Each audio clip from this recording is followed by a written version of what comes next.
Hello दोस्तों, मैं भारती राजपूत आपका स्वागत करती हूँ मेरे यूट्यूब चैनल पर। और आज हम एमपीटेड वर्ग 3 के लिए संस्कृत पेडागोजी की क्लास पढ़ने वाले हैं। तो यहाँ पर मैंने एक बहुत ही अच्छी ट्रिक आपको बताई है, जिससे अगर आपको संस्कृत बिल्कुल भी नहीं आती है फिर भी आप प्रश्नों को देखकर ही उनका आंसर बता सकते हैं। तो आइए देखते हैं। जो मैंने यहाँ पर कुछ कीवर्ड डाले हैं तो आप इनको ध्यान से देखिए और अपने माइंड में सेट कर लीजिए। जैसे कि मैंने यहाँ पे बताया हुआ है नास्ति। नास्ति का मतलब है नहीं। अगर आपके क्वेश्चन में आ जाता है कि कोई भी क्वेश्चन दिया हुआ है और नास्ति लिखा है तो आपको वो नेगेटिव आंसर, मतलब क्वेश्चन आपका नेगेटिव आया है, ये ध्यान रखना है। और यहाँ लिखा है अधोलिखित, मतलब इसका मतलब होता है उपर्युक्त। अब यहाँ से हमारे कीवर्ड स्टार्ट होते हैं। लिखा है छात्रान अवसर ददात। छात्रान अवसर ददात, इसको आप माइंड में सेट कर लीजिए कि अगर हमें कहीं भी ये कीवर्ड मिलता है तो हमें उसे ही आंसर करना है।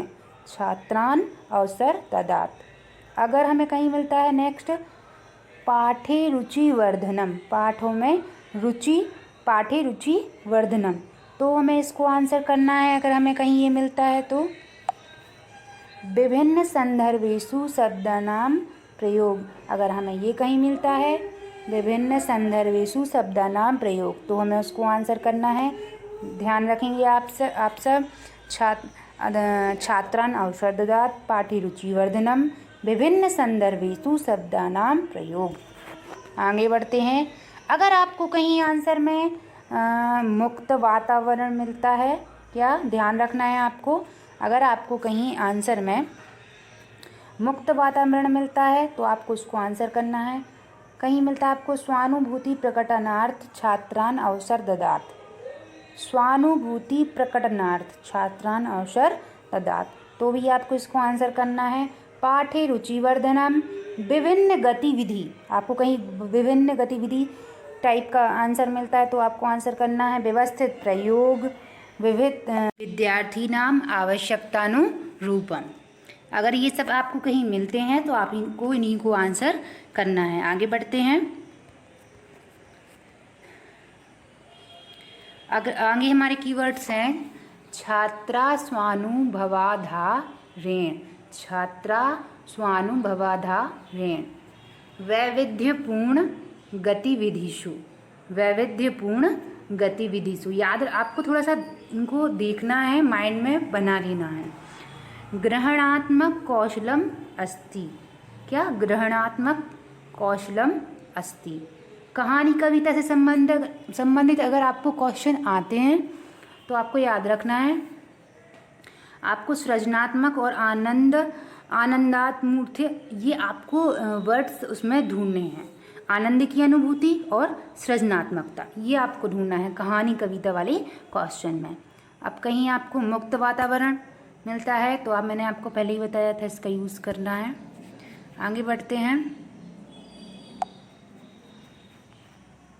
तो इस तरह से अगर ये टैग वर्ड्स आप याद रखते हैं तो हम किसी भी क्वेश्चन का आंसर दे सकते हैं। देखिए कैसे। हमारा पहला क्वेश्चन है पाठ्यचर्याया ऊर्ध्वगामी प्रतिमानम इत्यनेन अभिप्राय अस्ति। अब मान लीजिए आपको इसका एक भी शब्द का अर्थ पता नहीं है, ना आपको प्रश्न पता है कैसा क्या इसका अर्थ है, ना ही आपको ये सारे ऑब्जेक्ट के आंसर पता हैं कि इनका अर्थ क्या है, तो हम कैसे आंसर करेंगे ये देखिए। अब यहाँ पे देखिए आप इसमें टैग वर्ड ढूंढने की कोशिश कीजिए। तो हमने जैसे ही देखा तो देखा हमने लिखा है फर्स्ट में ही लिखा है मुक्त वातावरणे वैविध्यपूर्ण गतिविधिषु। तो आपको याद होगा कि ये हमने टैग वर्ड पढ़ा था तो इसलिए हमारा ये आंसर हो जाएगा। अब यहाँ आप ये मत देखने लगा कि आनंदपूर्वक, ये हमने आपको कहानी कविता वाले प्रश्न में बताया था। आगे बढ़ते हैं। यदा विद्यार्थिना पूरक पठन सामग्रीषु एकां लघु कथा पठन्ति तदा ते। तो देखिए यहाँ पर पढ़ने पढ़ाने की बात हो रही है, लघु कथा पठन्ति वगैरह लिखा हुआ है। तो अगर यहाँ पे आपको देखना है आनंद की प्राप्ति वर्ड कहाँ पर है। तो देखिए आपका यहाँ पे लिखा हुआ है आनंद की प्राप्ति, देखिए आनंदानुभूत्यम। मैंने आपको ये टैग वर्ड भी बताया हुआ था, तो हमारा यहाँ पे आंसर हो जाएगा डी। चलिए आगे बढ़ते हैं। चौथा है हमारा कविता पठन पाठनस्य उद्देश्यमस्ति। तो मैंने आपको ये पहले ही बता दिया था, जहाँ भी कविता पठन पाठन की बात हो आपको सिर्फ एक ही टैग वर्ड ढूंढना है, आनंद वाला। तो देखिए यहाँ पे आनंद कहाँ लिखा हुआ है, ये लिखा है आनंद प्राप्तिश्च। ठीक है, तो ये आपका आंसर हो जाएगा बी। चलिए आगे बढ़ते हैं। कविता पाठनम क्रियते। देखिए फिर से आ गया कविता पाठनम क्रियते। अब देख लीजिए, आप खुद बताइए। आप आसानी से बता सकते हैं कि ये तो हो नहीं सकता, ये भी नहीं, ये भी नहीं, यही होगा, क्योंकि इसमें लिखा है आनंदानुभूतिम। ठीक है, तो आपका आंसर हो जाएगा ए। आगे बढ़ते हैं। देखिए ज़रा, हमें बिना पढ़े ही हम इनको आंसर कर रहे हैं। कुछ यहाँ पे देखिए, यहाँ पे ये टैग वर्ड्स हैं जो छूट गए थे, जैसे कि व्यवस्थित प्रयोग, विद्यार्थी, व्यवस्थित प्रयोग, विद्यार्थी नाम आवश्यकता अनुरूप, विभिन्न संदर्भेषु शब्दानां प्रयोग, अंतःक्रिया, परस्पर संवाद, स्वमेव अभिव्यक्ति। ये टैग वर्ड्स कुछ हैं जो रह गए थे। आगे बढ़ते हैं। नेक्स्ट है हमारा एक क्वेश्चन है, उपचारात्मक शिक्षणम इत्यनेन अभिप्रायः अस्ति। उपचारात्मक शिक्षण का क्या अभिप्राय है? तो देखिए, मान लीजिए आपको यहाँ पे कोई भी कीवर्ड्स नहीं दिख रहा। देखिए ज़रा, इसमें भी कोई कीवर्ड्स हमें नहीं दिख रहा है, इसमें भी कोई नहीं दिख रहा है, इसमें भी कोई नहीं दिख रहा है। तो हम ये तय करेंगे कि जो सबसे बड़ा वाला आंसर होगा वही यहाँ पे आंसर होगा। अब मान लीजिए हमें ऐसा नहीं करना, हमें कोई रिस्क नहीं लेनी, तो भी ये आपको समझदारी के हिसाब से लगाना होगा कि जो उपचारात्मक शिक्षण होता है उसमें विद्यार्थी की जो त्रुटियां होती हैं उनको दूर करने का प्रयास किया जाती है। ठीक है, तो जो त्रुटियां हैं यहाँ पर लिखा हुआ है, त्रुटियां का मतलब है यहाँ पे असमर्थता। तो असमर्थता को दूर करने का उपाय किया जाता है तो उपचारात्मक शिक्षण में। और निदान में क्या होता है, त्रुटियों को पहचाना जाता है, और उपचार में त्रुटियों को दूर किया जाता है। तो यहाँ देखिए लिखा हुआ है असमर्थता, असामर्थ्य दूरी कर तुम। ठीक है, तो इस तरह से आप अपनी समझ के अनुसार बिल्कुल आंसर कर सकते हैं। ठीक है, और टैग वर्ड्स मैंने आपको बता ही दिए हैं। चलिए आगे बढ़ते हैं।